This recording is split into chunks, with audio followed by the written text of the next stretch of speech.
하늘은 도로변이나 숲을 거닐다 보면 피어있는 꽃이 한겨울 바람 서리꽃 내린 것처럼 눈길을 끄는 이팝나무에 대해서 이야기해 보도록 하겠습니다.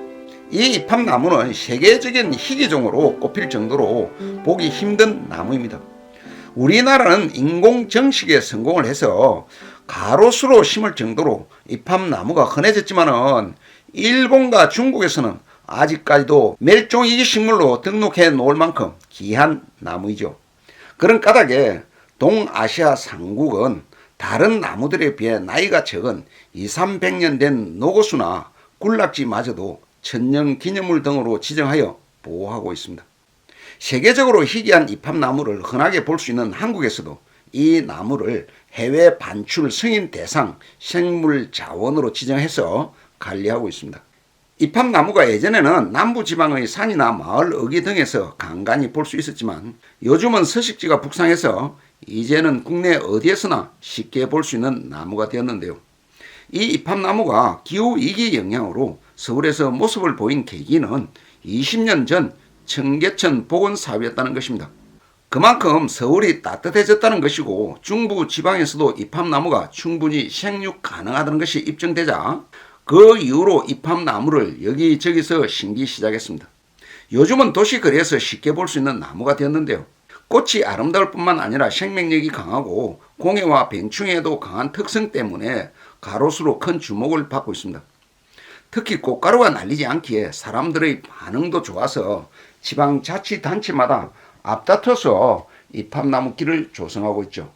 또한 가로수종의 절대 강자인 은행나무가 열매의 독특한 냄새로 부정적인 인식이 되면서 대체용으로 이팝나무를 심고 있기 때문이기도 합니다. 지자체 중에서 인천시 부평구가 지난 2009년 가로수를 이팝나무로 대체하기 시작했고 서울시 동작구는 상도 건역 이팝나무 꽃축제를 매년 개최하기도 합니다. 경남 김해시는 김해시와 김해군을 통합시 시목으로 지정했던 은행나무를 30년 만에 이팝나무로 변경했다고 합니다. 주촌면과 한림면에 천년기념물인 국내 최고령 이팝나무 2그루를 보유하기에 대표성도 충분하다는군요. 이처럼 이팝나무는 아름다움과 실용성을 두루 갖추고 봄철에 심한 꽃가루 알레르기로부터 자유롭다는 엄청난 장점이 있습니다.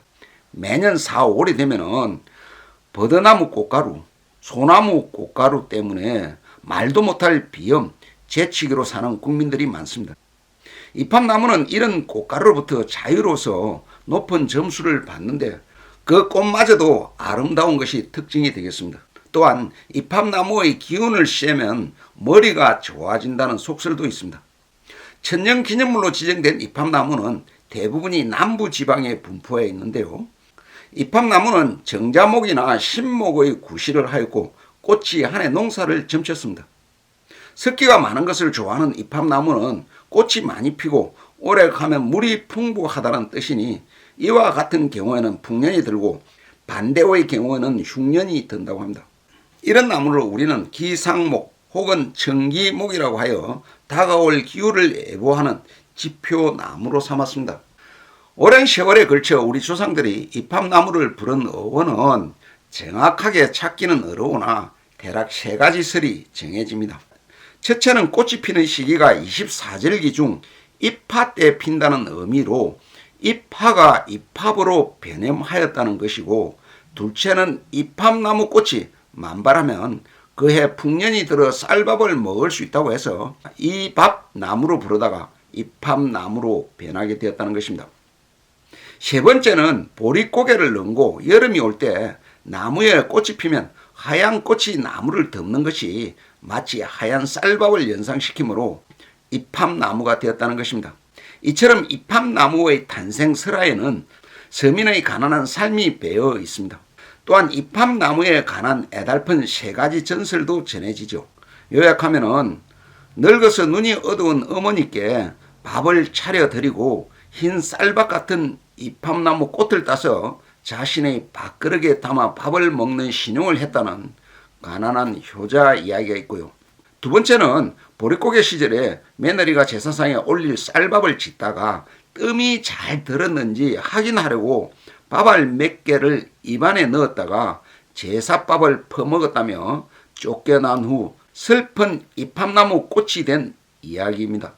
세 번째는 흉년이 들어 엄마의 품에서 빈 젖을 빨다가 젖이 없어 굶어 죽은 아기를 묻고 쌀밥을 눈으로라도 실컷 먹으라는 바람으로 무덤 앞에 이팝나무를 심었다는 애틋한 모정 이야기입니다.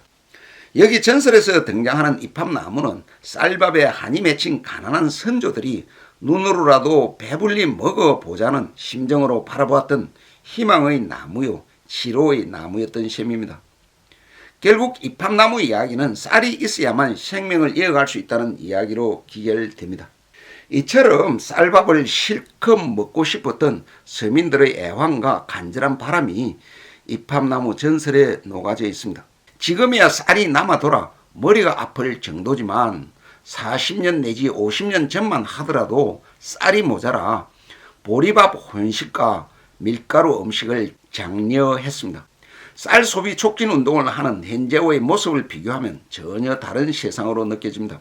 천년기념물 이팝나무는 250년에서 600년의 수령을 자랑하는데 지역마다 수령은 다르지만 한 가지 공통점은 그 지역민들의 수호신으로 마을과 오랜 역사를 함께 해왔습니다. 이팝나무에 대한 믿음은 기본적으로 농업사회의 산물이지만 그 가치는 지금도 여전히 높죠. 이팝나무는 아주 긴 세월 동안 인간과 함께 살면서 몸속에 수백 년간 자신의 삶은 물론 마을의 역사까지 고스란히 품고 있습니다. 전국적으로 8곳의 천년기념물 중에서 경남 김해시 천곡리에 있는 천년기념물 307호가 다른 나무들보다 꽃이 빨리 핀다고 합니다. 양지 쪽에 그늘이 없는 곳에 있어서 꽃이 빨리 피는 편이라고 하는군요.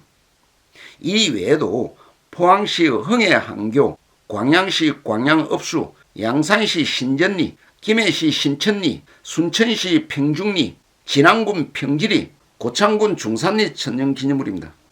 이팝나무는 한국의 원산지로 물풀의 나무과에 속하는 대륙계 식물이자 넓은 잎을 가진 낙엽 하릅 교목입니다. 중국과 일본에서도 분포하는 세계적인 희귀한 나무로 알려져 있죠. 그래서 이 나무를 처음 본 서양인들은 쌀밥을 알지 못하니 눈이 내린 나무로 보아 눈꽃나무라고 했습니다. 우리나라에서는 해발 50에서 100m 지역의 경기도 이남인 영남과 호남, 그 도서 지방과 서해 인천에 이르기까지 분포하는데요. 군산의 어청도와 경북 포항시에 집단 자생하는 것으로 알려져 있고 해안의 산허리 아래에서 자랍니다. 생육 환경은 산지 계곡이나 개울 근처, 해변 등지의 향기 바르고 토심이 깊은 사질 양토의 비옥한 땅에서 잘 자랍니다. 추위와 공해, 염해, 병충해 등에는 강하나 건조에는 약합니다. 동해안에서는 곱게 빨리 자라는 반면 서해안과 남해안에서는 생육이 더딘 편입니다. 이팝나무의 수형은 원경으로 수형도 아름다워 조경수로서의 가치가 매우 높습니다. 줄기 높이는 20에서 25m에 달하고 숲이는 회갈색으로 성장함에 따라 불규칙하게 세로로 갈라지면서 코르크 질이 발달하고 어린 가지는 한갈색으로 벗겨집니다. 11살의 식물인 나무는 추운 겨울을 견디기 위해서 겨울눈을 달고 있는데요. 이팝나무의 겨울눈은 가지 끝에 원뿔형의 끝눈이 한 개 붙고 좌우에 갯눈이 마주 나는데요. 4개에서 6개의 눈비늘 조각에 짧은 털이 있습니다. 겨울눈 속에서는 한창 밖으로 나갈 준비를 하고 있을 것입니다. 새 생명이 꽃과 잎으로 내미는 그날을 기다리며 겨울눈은 생명을 품고 기다립니다.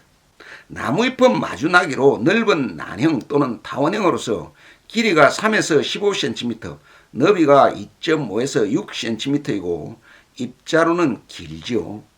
잎의 가장자리가 밋밋하지만 어린 잎에는 겹톱니가 있습니다. 잎의 표면은 녹색이고 뒷면은 연두색으로 잎자루에는 갈색 털이 있습니다. 꽃은 오르골에 피고 해까지 끝에 원뿔 꽃차례로 달리는데요. 3에서 12cm 길이의 흰색 꽃이 무더기로 모여 달려서 나무 전체가 흰색으로 뒤덮입니다. 꽃잎은 4갈래로 깊게 갈라지는 백색이고 길이가 1.2에서 2cm, 폭은 3mm의 가는 선행이죠. 수술은 2개로 숫꽃에는 암술이 없습니다. 꽃은 특이하게도 수술만 있는 숫꽃 그루와 암술과 수술이 모두 있는 양성화 그루가 따로 있는 숫꽃 양성화 땅 그루입니다. 이런 숫꽃 양성화 땅 그루는 전체 꽃식물 가운데 0.005%로 극소수가 존재한다고 합니다. 숫꽃 그루는 열매를 맺지 않고 꽃가루 기정자 역할만 하는 독특한 성별 체계를 가지고 있는데, 많은 연구자가 숫꽃 양성화 땅 그루는 암꽃 숫꽃 땅 그루로 가는 중간 단계라고 해석합니다. 숫꽃나무와 양성화 나무의 차이는 겉으로도 드러나는데요, 숫꽃나무보다는 양성화 나무가 더 많은 꽃을 피웁니다. 관상용으로는 열매가 맺히는 양성화 나무가 꽃도 풍성해서 더 좋다고 할 수 있겠죠.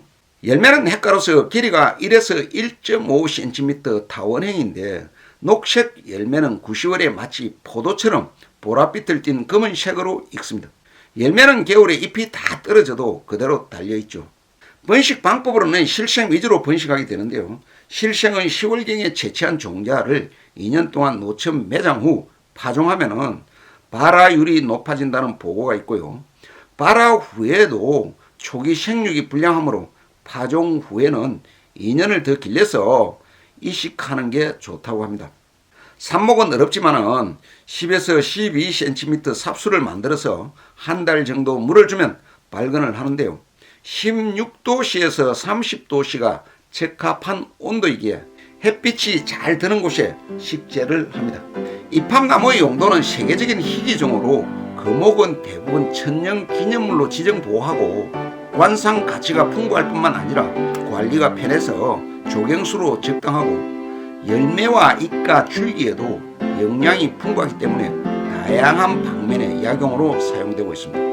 잎을 다갈색의 염료로도 이용할 수 있고요, 목재는 염료나 기구 재료로 사용하죠. 이 밖에도 이팝나무는 한방에서 근위 및 중풍, 치매 등의 질병에 대한 약용, 해열제 및 이뇨제로 일상생활 속 다양한 분야에서 사용되고 있는 것으로 알려져 있습니다. 이상으로 오늘은 이팝나무에 대해서 알아봤습니다.